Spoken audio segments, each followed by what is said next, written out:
know who that is. The man needs no introduction at all. It's Weird Al Yankovic. Weird Al, it's always wonderful to see you, talk to you. I'm a longtime fan, Thank as you know, as I told you, since I was a sophomore in high school with my Bologna. Yep. And, but here's the thing. As much as I've paid attention to your career and the opportunity I've had to meet you, it's just hard to get to know somebody in just little snippets like we normally have here, which is why we have something called the Colbert Questionnaire, where I ask some of my more honored guests, the guests who are more illustrious, 15 questions here that allows the audience to truly know who they are. It opens them up. It fillets them like a fish in front of them. I just wonder, do you have the courage to be known? Well, it's often been said that I'm an enigma wrapped in a riddle. But I think if anybody can peel this onion, I think it's you, Stephen. I have faith in you. Let's do this.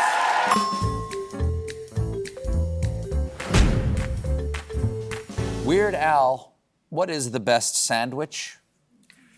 Twinkie wiener sandwich. How do you make a Twinkie wiener sandwich? It was featured in my movie UHF.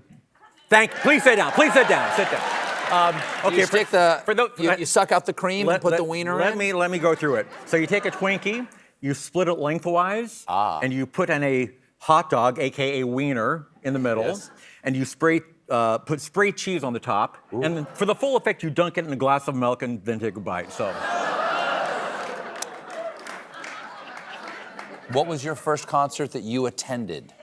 First rock show, Elton John at the LA Forum in the mid-'70s. Wow. What, were we talking Captain Fantastic and the Brown Dirt Cowboy? That might have... Don't Shoot Me Among the Piano Player? What are we talking? I think it might have been just after Goodbye Yellow Brick Road. Oh, well, that's... So it was amazing. And what's really cool is, I was up in the nosebleed seats, I practically had to run away from home to buy tickets because my folks didn't want me, their impressionable young teenage kid going to this, big, dirty, nasty rock show.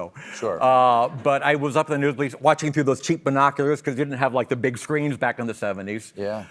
And the cool thing is earlier this year I got to actually play the LA Forum and I got to give a shout out to the people up in the nosebleed seats. Oh. A nice little circle of life thing. What is the scariest animal? Gosh, well, sitting so close to you, I feel in deference to one of your earlier personas, I need to say bears. Bears they're godless killing machines. Although, statistically, more people are killed by mosquitoes every year, but I'd be more afraid to run into a bear, I think. Yeah, I would too. Yeah. No, yeah. You don't have to wear a bell to keep the mosquitoes away from you. Yeah. I mean, you can swat a bear, but it's not a good idea. No. Apples or oranges? That's like comparing two disparate objects.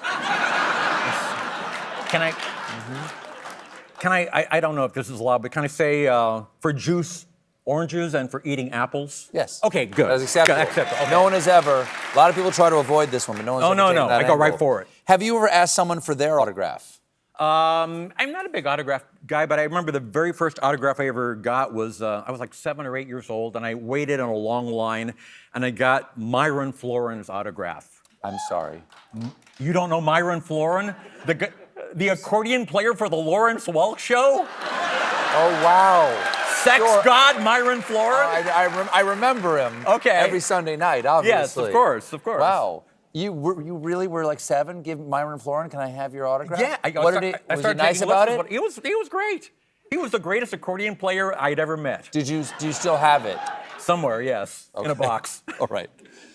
What do you think happens when we die? Oh, I get asked this question all the time. It's like the first question on the red carpet, Sure. And I always give the same answer. It's basically the same answer that Keanu Reeves gave on your show that one time. It was so heartfelt and beautiful. And I know I'm going to paraphrase it really badly, but basically he said, when you die, your body is slowly eaten by worms and various microorganisms. And then your bones slowly crumble. And then you go to heaven. I think that's beautiful. Yeah. That's a paraphrase. That's a paraphrase. Rough, very rough. Do you have a favorite action movie? Oh, Raiders of the Lost Ark. That's a good one. No, it's a perfect action-adventure movie, and it works on many levels. And my favorite thing is it's such a throwback to a time, a simpler time, when it was pretty much universally believed that the Nazis were the bad guys. Yeah. We lose sight of that Don't be divisive. No. Window or aisle? I've got a bladder of steel, so window. And also, I can see the gremlin on the wing if it ever shows up. Favorite smell? I don't have a really great sense of smell, but which it could be good or bad. I'm going to say gardenia. Gardenias are wonderful. It's wonderful because my mother had planted gardenia bushes on our backyard when I was a kid, so it reminds me of childhood. So whenever I smell a gardenia, I had that like Ratatouille dolly zoom in my brain, like I become a child again. Sure. Least favorite smell? Ooh, I'm going to say rotting, burnt human flesh slathered with fecal matter and vomit. He asked! It's an honest answer, and that's all we want. That's all you want, I know. What is your earliest memory?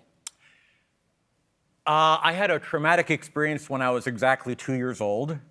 And let me set this up. I was reading a psychology magazine a while back that... I thought you were going to say I was reading a psychology magazine when I was 2 years old. Well, that too. Okay. No, I learned that apparently, according to psychologists, the scariest thing for a young kid is to have something very familiar to them change. Like, you know, they can watch monster movies and they're okay with the Frankenstein's monster because that dude is always that dude. But the Wolfman or Dr. Jekyll where something changes, that's really frightening. Yeah. So it was my second birthday and my parents and relatives thought that it would be a great idea to dress up like clowns.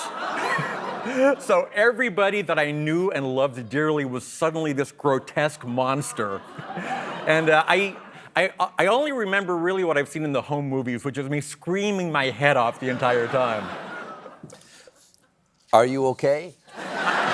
You know, I actually have Puddle's Pity Party opening for me on the tour. He's a 7-foot clown, so I guess I've gotten over it. Cats or dogs? Dogs, more white meat. Yes. No, I love dogs. We've got a... And we have a lovely poodle at home. Oh, okay, good. How'd you prepare it? Filleted. You only get one song to listen to for the rest of your life. You don't have to listen to it continually, but when you go to listen to music, this is what you get to hear. What would it be? I know a lot of people would probably pick their favorite song, but I would probably pick the song that would drive me crazy the quickest, because if I only had one song to listen to, I would just go insane. So I would pick probably Achy Breaky Heart or Merry Go Round by Wildman Fisher. I don't know that one. Come on, let's merry go round, boom, boom, boom. It goes on like that for about 5 minutes.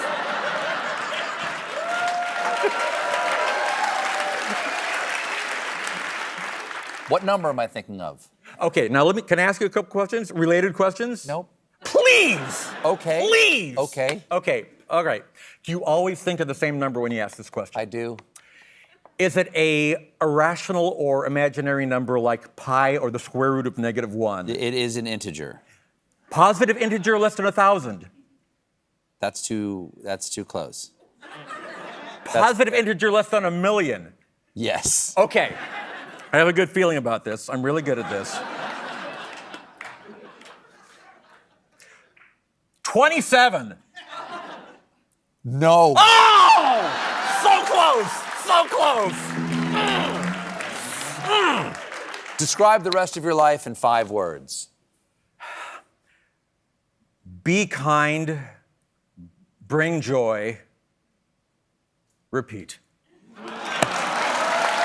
Congratulations, Al. You are known. Finally! Weird Al Yankovic, everybody. We'll be right back.